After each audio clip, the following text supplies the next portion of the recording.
नमस्ते। आज हम अपने नए एपिसोड के साथ हाजिर हैं। हम बात करेंगे सिस्टर मंजू से। सिस्टर मंजू नेशनल दलित क्रिश्चियन वॉच की जनरल सेक्रेटरी हैं। वो हैदराबाद से आई हैं और यहाँ पे विद्यानगर, गुजरात में विद्यानगर जो कि आनंद के पास है, वहाँ पे उनका नेशनल जो यहाँ का रीजनल मीटिंग है उसमें वो भाग ले रही हैं। तो हम उनसे बात करते हैं, जानते हैं कि ये नेशनल क्रिश्चियन जो दलित क्रिश्चियन है इनका क्या मतलब एजेंडा है, वो क्यों ये एक उनका जो प्लेटफॉर्म है वो क्यों उन्होंने एस्टैब्लिश किया हुआ है। बहुत नया संगठन है ये, 2016, ये रजिस्टर्ड बॉडी नहीं है पर ये एक प्लेटफॉर्म है, एक मूवमेंट है। तो उनसे समझते हैं हम। Welcome to our show. Good afternoon, Sonal. Thank you. Yeah, so we are very grateful to you that you are giving us time, talking to us while you are busy with the actual workshop. So thank you for giving us time. So tell us a little about the National Dalit Christian Watch. Thank you so much for this opportunity to create a visibility for National Dalit Christian Watch because it's not very familiar all over the country. Though we've been striving to spread, to create a lot of awareness, building capacity programs for among the Dalit Christians, it has come about in 2016 by a group of advocates, educationalists, stalwarts of the Christians from all denominations. So, NDCW, National Dalit Christian Watch, is an ecumenical body. The mission and the vision of NDCW basically is to envision an inclusive church where we address various forms of discrimination, various forms of untouchability, which concerns gender, ethnicity, all the other forms, and where we envision what Christ has built, one single kingdom of God with its dignity as human beings, not as Dalits, Shudras, Brahmins, and other people. As far as Christianity is concerned, what I understand is that it is not having any space for Dalit or caste or tribe or creed or any kind of race. So then how come there is this thing about Dalit Christians? What do you mean by when you say Dalit Christians? What you said is right. Christ has not formed anything. In fact, the motto of NDCW is Christ and caste cannot go together. You cannot hold scriptures in one hand which speaks of universality, which speaks of equality, which speaks of oneness, unification, and then you divide among yourself into divisions and groups and tribals and whatever we mentioned. Unfortunately, church also has not believed for many years, denying this truth that there is no caste and that we are all brothers and sisters of one single father. But the reality is different. So tell us a little bit about the reality. What is the reality of the church in India? Because people don't know this, To people give don't know. you the accurate data or the figures of Dalit Christian population in Indian churches. When I say churches, because it's an ecumenical body, it's not just the Catholic Church, it is also including of all the churches, all the denominations. About 70 to 75% of the faithful are Dalit Christians, which means uh, the major population, so to say, in the Indian church is of consisting of Dalit Christians. What about tribals? Don't they form a big people group? They also form a group of, but that basically is of the Northeast. Okay. Northeast. And when I say we, it is National Dalit Christian Watch. We focus mostly in the north and the south, not so much in the northeast.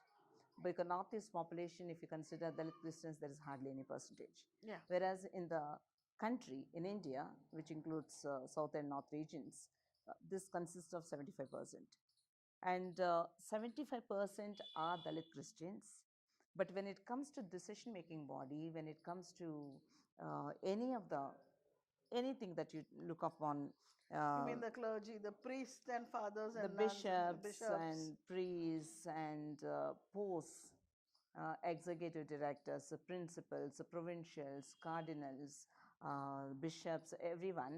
And If you look Christian at organizations, you mean all of those all also? of those, the much of the hierarchy is non-Dalits. I don't like to use the word upper caste. I don't believe in upper and lower. Personally, I'm not in favor of this kind of a terminology. So I only divide between Dalits and non-Dalits. And, so far it is like we are at the mercy.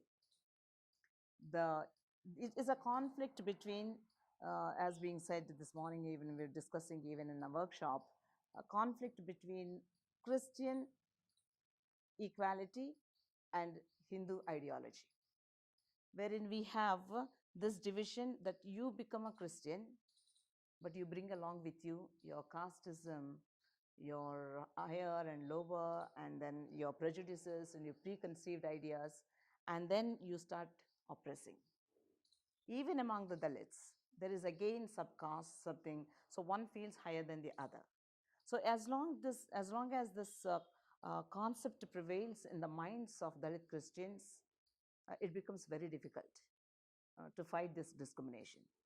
So NDCW basically focuses upon creating this universality of oneness and making it possible to avail equal opportunities for everyone, where the discrimination is being wiped off, where the society becomes casteless society, casteless church. We fight for, we want, we dream. It's not going to be easy for us, but we don't want caste to exist. Right. So, what are the different, if you could give us a few examples of how discriminatory practices are being followed in the church? Would you specify a few which are very common? Yeah.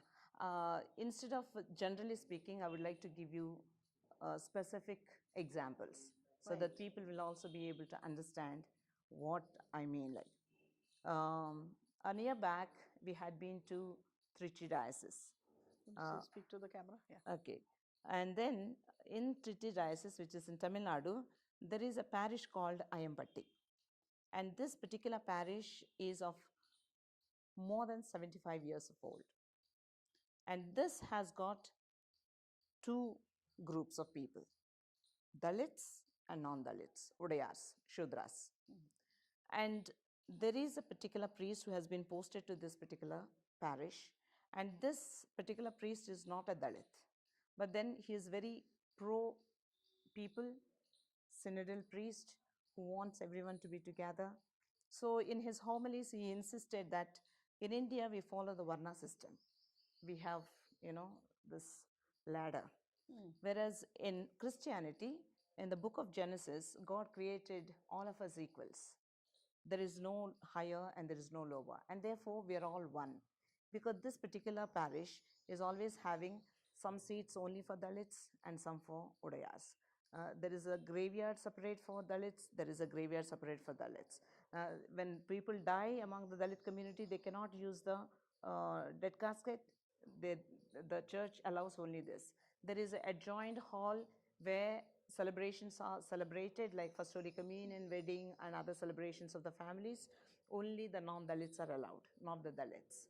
And there are altar service where Dalit children are not being encouraged, and the readings are not being read by the Dalits.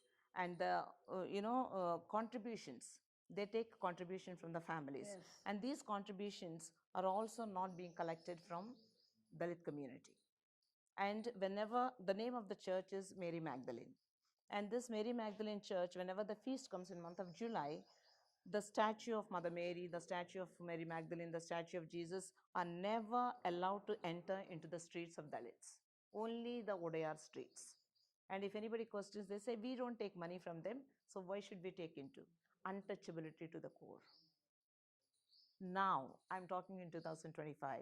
It is not something that had happened or that had took place some years back, certainly not. When this particular thing has happened, this priest started preaching, then they filed a case on him, saying that this man is disturbing the peace of the community, We never had priests preaching like this. So they went and filed a case against him in the police station. And then they also went and joined the Vodayar community, which is a Hindu community, because when religion comes, it is one thing. When caste comes, whether you're a Christian or Hindu, you become one. And finally, one of our governing body members, who is also practicing advocate in the Supreme Court in Delhi, had to file a case on untouchability. Right. And then collector had to come to the place of this particular parish, and then he called the bishop of the diocese, he called the VG of the diocese, he called the parishioners, he also called the priest, and then they said this is a pure untouchability. And today we have this as one of the success stories, wherein they started collecting the subscription from these families. They're allowed to be part of the pastoral committee, which for the last 75 years they've never been allowed. So now they have started, and the bishop and other people who have not been, in favor of this Dalit community for whatever reasons, are now trying to understand due to intervention of NDCW.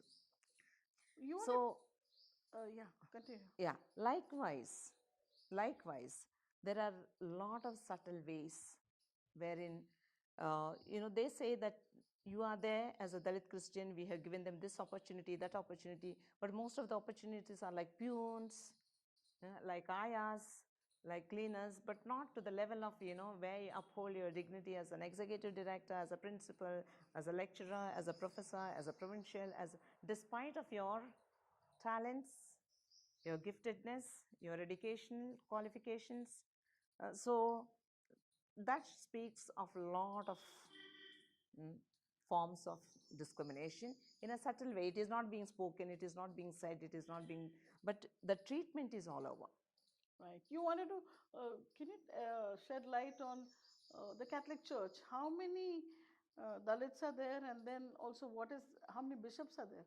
Out of them, how many are Dalit bishops? Catholic Church is the most interesting one because uh, it is the most uh, structural organization. If you all know it very well, and CBCI, CCBI consists of a lot of bishops, which Catholic Bishop Conference of India. India. So they are of all the dioceses. I think, if I'm not mistaken, it's more than 189 dioceses that we have at the moment. 189. Okay. Yeah. There may be verification. I need to correct exact figure of that, because some of them are, retired, some are out of the post, etc. This figure right now, we have only 12 Dalit bishops. Okay. So that's less than 10%. I would Yeah. say even less than that, because the ratio, when you look at the entire thing, uh, that too, majority are in Telugu states. Majority. Out of 12, the 8 of them are from Andhra, Telangana.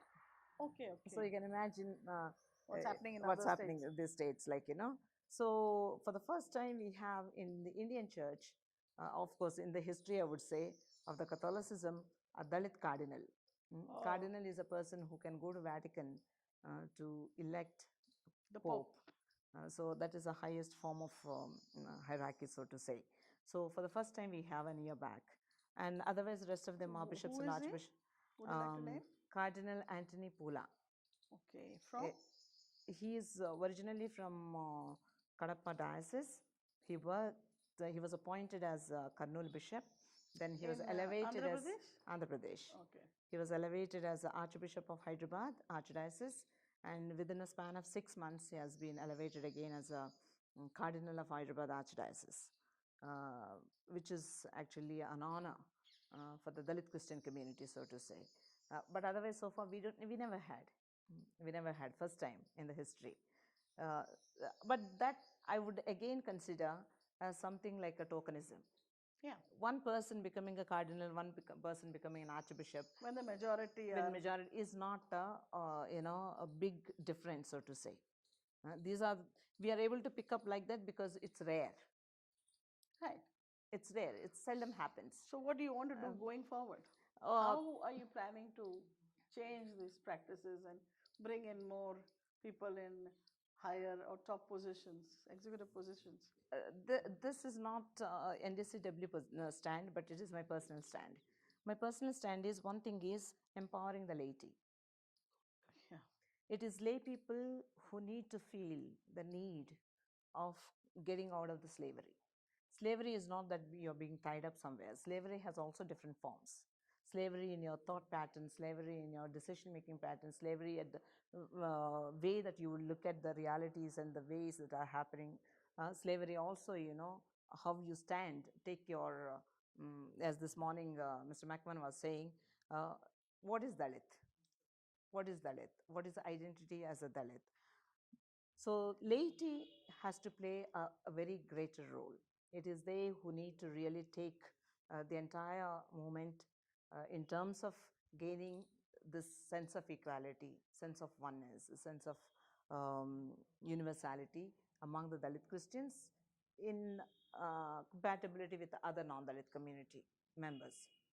And the second thing is, most of us who are already Dalit Christians as bishops, priests, nuns, clergy, religious priests, etc., they also need to feel that their transformation into something higher as a creamy layer that they have come up into the society and in the church should be able to voice out, should be able to stand for someone else who is your brother who is not able to take the stand.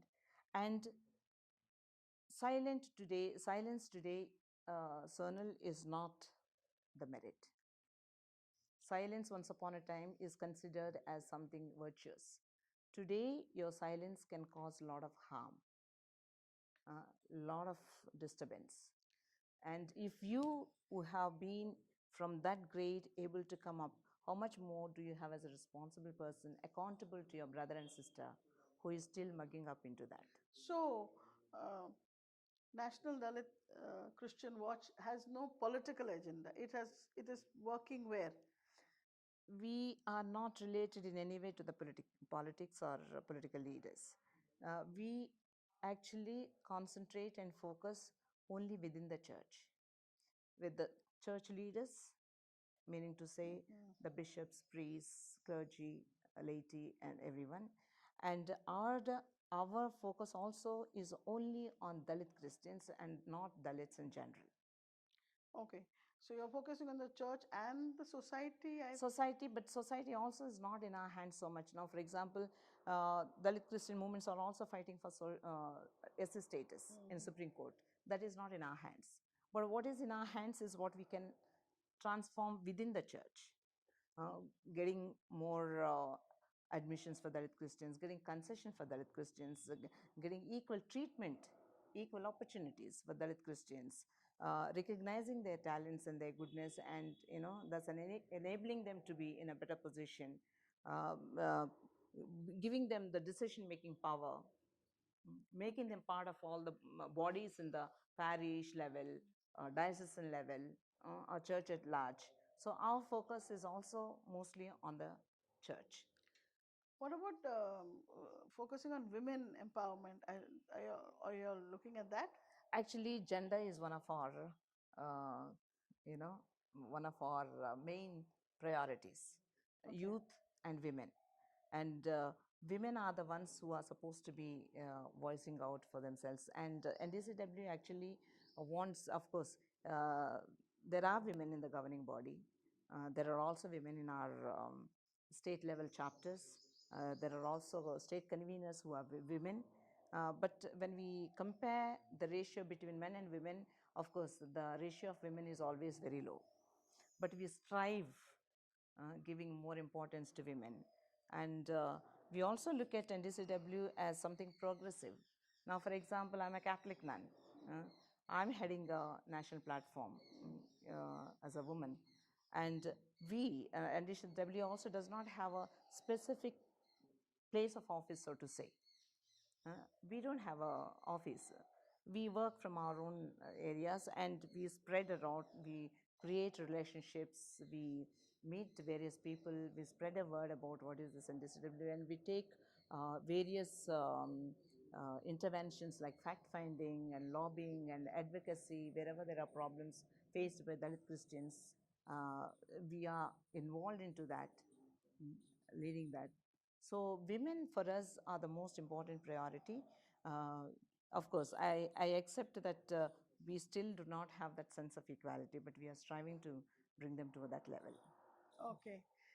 Right. So going forward, what do you see in the next 5, 10 years? Will there be some change? Are you expecting? I mean, to We conclude always on a happy already, note, kind of. yeah, we already see a lot of change. NDCW has gained a lot of visibility, not only in the states that we are working, even the states that we are unknown. We keep getting phone calls. We also gained certain amount of international visibility, and a lot of churches are speaking about National Dalit Christian Watch. A lot of people want to be part of us.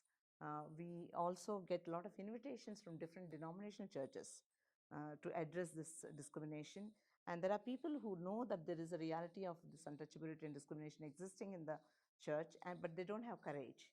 So they actually invite us to address these issues from other churches, other denominations.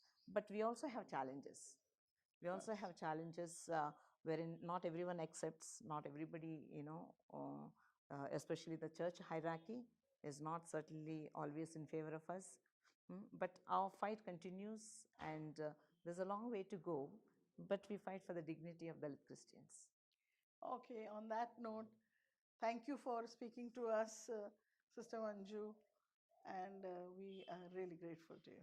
Thank you so much, Sonal, for this opportunity, and God bless you. तो आपने देखा कि किस तरह से sister Manju ने बताया कि जो दलित क्रिश्चियंस हैं उनकी क्या प्रॉब्लम है, किस तरह से उनको भी जगह नहीं मिल रही है टॉप पोजीशंस पे चर्च के अंदर ही, और डिस्क्रिमिनेशन चर्च के अंदर ही जो हो रहा है जिसको वो लोग एड्रेस करने की कोशिश कर रहे हैं। तो आप लोग का क्या मानना है? प्लीज़ आप डेफिनेटली कमेंट कीजिएगा, हमारे वीडियोस को लाइक और शेयर कीजिएगा। धन्यवाद।